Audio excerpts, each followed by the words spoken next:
¿Cómo le va, diputada? Gracias por estar, ¿eh? Gracias por la invitación. A ver, yo decía antes, me puede decir que no, por supuesto, y me va a decir que no, que en este mes yo tengo la impresión que Juntos por el Cambio se comió una parte del capital que había acumulado en las elecciones legislativas. Usted conoce tanto como yo las razones que arrancaron con el famoso episodio de la ruptura del bloque radical, y siguió con lo demás. ¿Usted lo ve así? ¿Usted cree que no es para tanto, que nosotros exageramos? No, coincido en la idea de que puede haber perdido una parte del capital que había logrado, sobre todo porque se cometieron algunos errores en el manejo de la última sesión, sobre todo, ¿no? Lo de bienes personales. Y tal vez innecesariamente, porque yo creo que después de haber obtenido un resultado tan importante, no para Juntos por el Cambio, para el país, que realmente Juntos por el Cambio pudiera plantar una bandera en el Congreso, demostrar que no se podían llevar todo por delante, frenar ese presupuesto que era imposible de votar, mentiroso por donde se lo mirara, y que afecta tremendamente a la Argentina. Yo digo, esas cosas hay que leerlas en términos de cuánto le afecta a la Argentina ser cada vez menos previsible, menos confiable, menos serio para el mundo, menos inversiones, menos trabajo, más pobreza. Eso es lo que significaba el presupuesto del gobierno. Que Juntos por el Cambio haya logrado frenar eso, creo que fue muy importante. Y seguramente lo que no debimos haber cometido era el error de convocar a una sesión como se hizo. Yo aprovecho para decir algo que no he escuchado demasiado que se tomara en cuenta y sin embargo me parece que es muy importante, porque Juntos por el Cambio en el Senado ha presentado un recurso frente a una sesión que fue muy irregular en lo reglamentario, pero yo me animo a decir que hay un vicio de constitucionalidad en bienes personales porque se trata de un impuesto casi nuevo o aumentado en un expediente, el mismo que se había iniciado en el Senado. No quiero parecer demasiado técnica, pero la Constitución, artículo 52, dice claramente todo lo que hace a materia de contribuciones, la Cámara de Diputados debe ser Cámara iniciadora. Cuando nosotros empezamos a tratar el proyecto que venía del Senado, recordemos, aprobado por unanimidad, lo que dijimos es, bueno, pero acá se va a bajar impuestos. Entonces, como no hay una nueva carga, se puede tomar ese. El oficialismo terminó haciendo lo contrario, que es aprobando un mayor impuesto, agregando un nuevo impuesto, y así vuelve en el mismo expediente al Senado, si lo hubieran hecho por separado, lo que a mi juicio podría acarrear la nulidad. Creo que esto va a despertar planteos de inconstitucionalidad, porque creo que corresponde. Ahora, Stollizer, el gobierno, bueno, el tema de impuestos no solo bienes personales, sino que firmó un consenso fiscal con las provincias que abre la puerta a la suba posible de los ingresos brutos. Digamos, hay cosas que me parece que se van planteando en la nueva etapa entre gobierno y oposición, en la cual puede haber un empate en el Congreso que esto lleve a una parálisis legislativa. ¿Puede ser? Sí, a ver, vamos en dos partes. La primera es que estamos frente a un gobierno que no tiene ni plan, ni tiene rumbo, anda a los tumbos en realidad, prácticamente como si no estuviera viendo hacia dónde va. El tema de los impuestos es particularmente grave porque aumentar más la presión impositiva, lo que significa no solo que es alta, sino que es injusta. Nosotros tenemos un sistema impositivo tremendamente injusto y regresivo, y en realidad en vez de intentar resolver esas cuestiones creamos nuevos impuestos. Cada nueva cosa es un nuevo disparate que lo único que hace es servir para seguir espantando inversiones.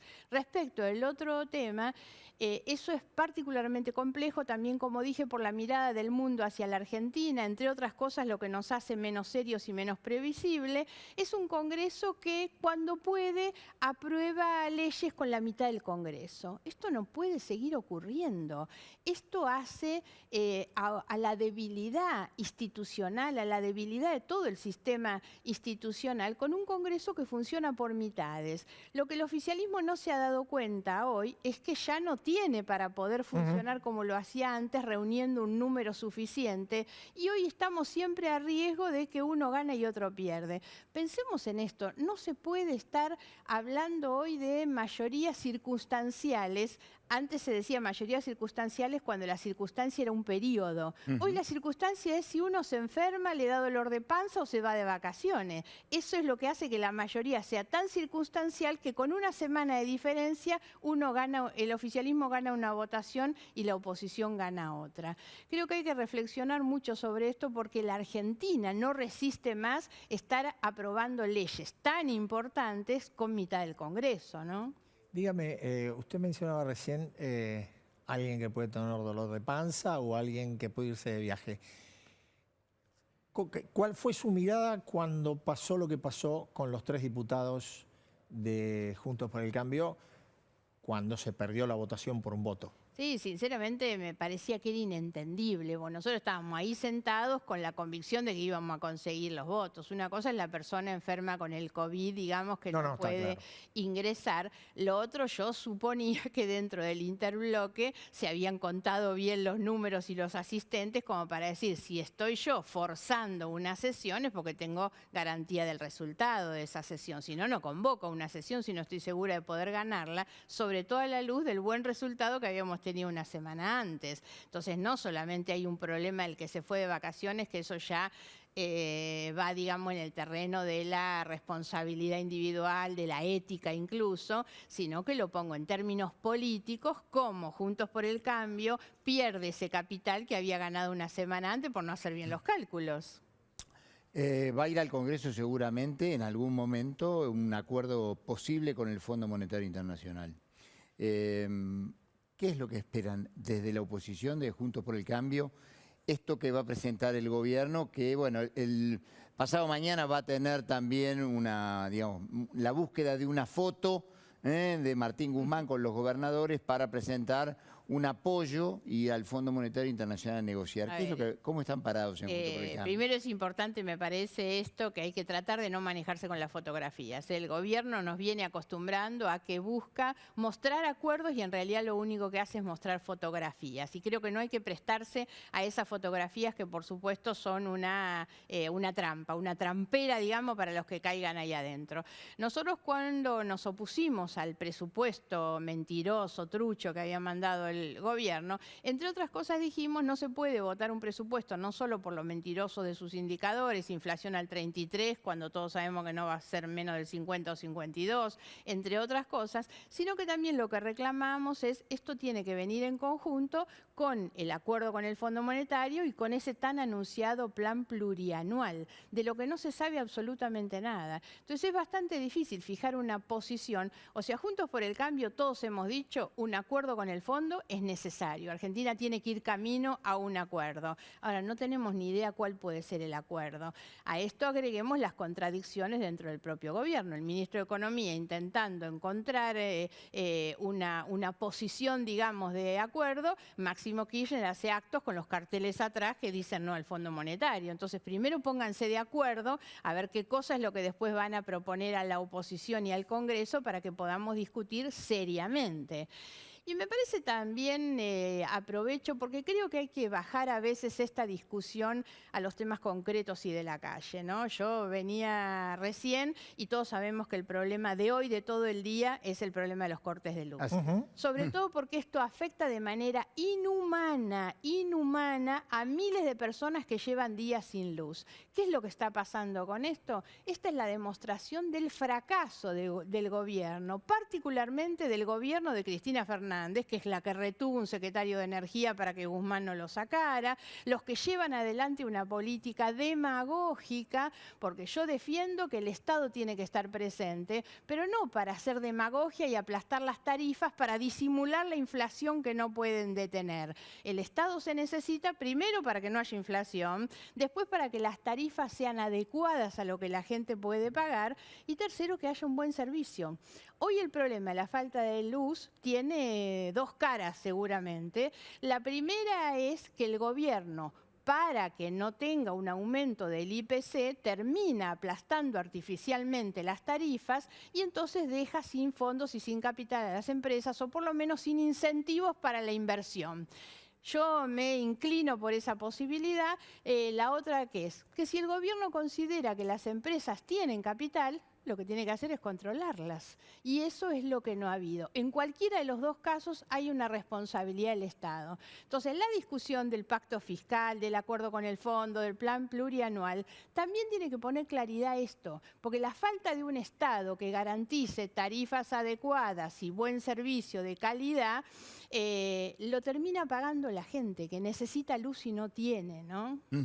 Dígame, usted describía recién los errores que se pudieron cometer cuando hicieron una sesión que no debían. Después de haber ganado y mirando, digamos, hacia atrás, ¿qué le está faltando o qué le está sobrando a Juntos por el Cambio? ¿Le está faltando un liderazgo que ordene?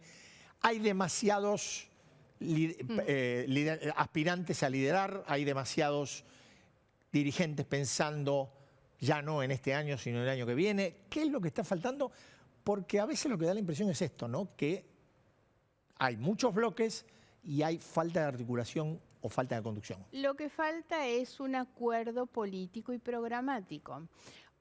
Dentro de la coalición, dice. Sí, es algo que falta en la Argentina. Sí, Uno claro. de los problemas de la Argentina es que las coaliciones se arman exitosamente para ganar elecciones y no para gobernar y encontrar solución a los problemas. En general fracasan en eso. Claro, un ejemplo es el actual gobierno. Muchos elogiaron a Cristina Fernández, qué inteligente, dio un paso al costado, puso a Alberto, sumó a Massa, muy inteligente para armar una estrategia meramente electoral. El gobierno es un desastre.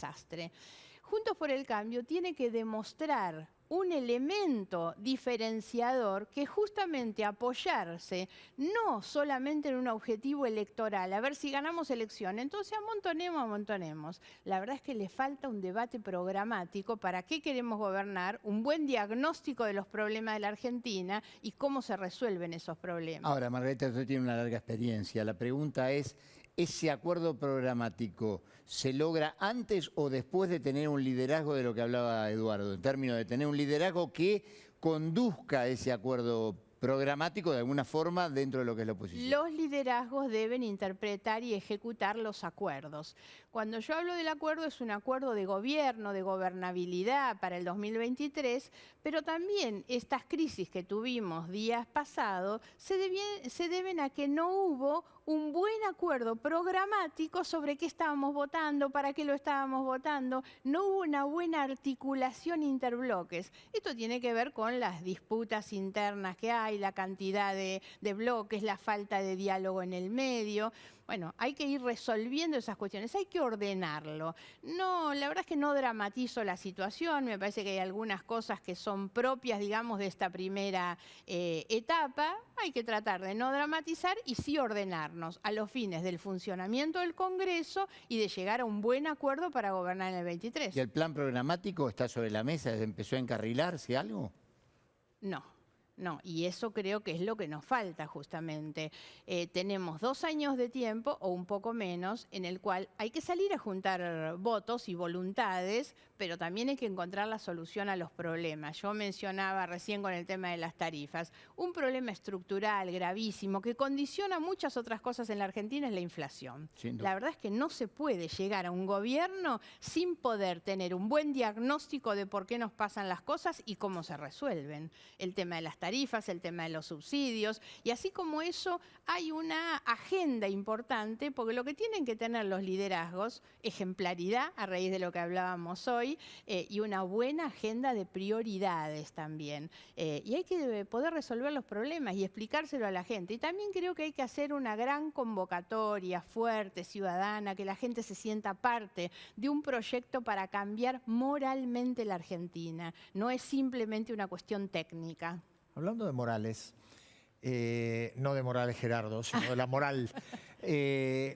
Usted, bueno, fue promotora de varias denuncias contra la vicepresidenta.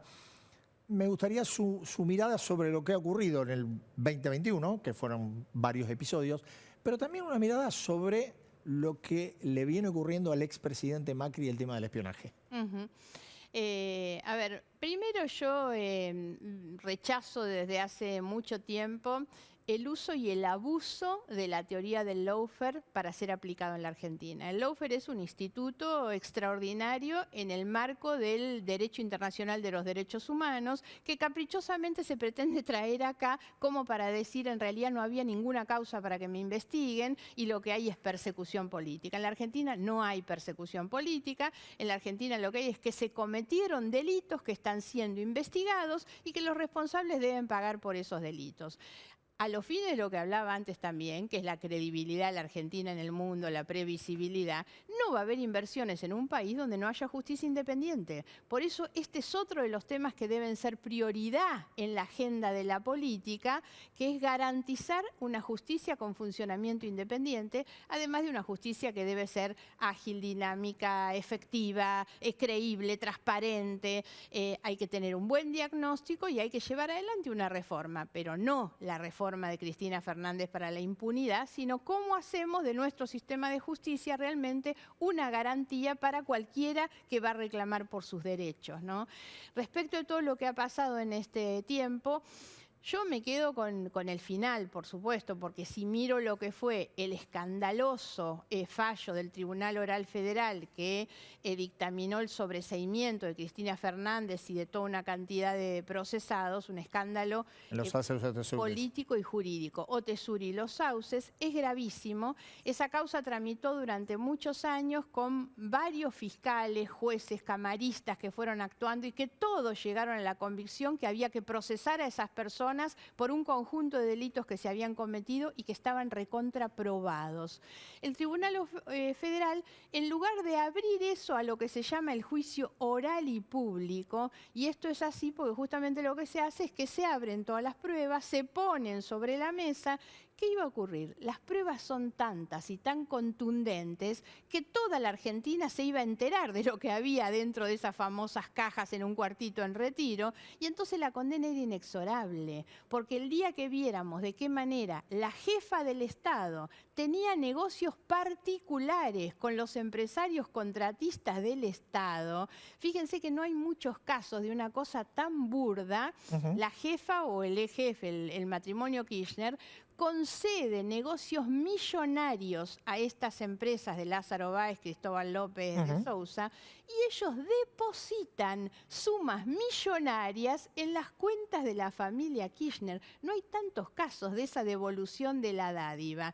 ¿Qué es el lavado de dinero? Es la plata que viene sucia por el hecho de corrupción y la lavan cuando la alejan de su origen ilícito. La disfrazan, la disimulan con operaciones de hoteles o de alquileres de inmuebles. Era tan brutal esto y tantas son las pruebas que lo que el juez hizo fue el favor, en la estrategia de impunidad que tiene el gobierno, decir no abramos al juicio oral y público, porque si no todo esto se va a ver. La buena noticia es que el fiscal Velasco apela a ese escandaloso fallo del Tribunal Oral Federal y finalmente es aceptado el recurso de apelación. La causa irá a la Cámara de Casación Federal, que seguramente va a revocar aquel fallo y va a ordenar abrir el juicio oral y público. Dos palabritas sobre el tema Macri y espionaje. ¿Cómo lo ve usted?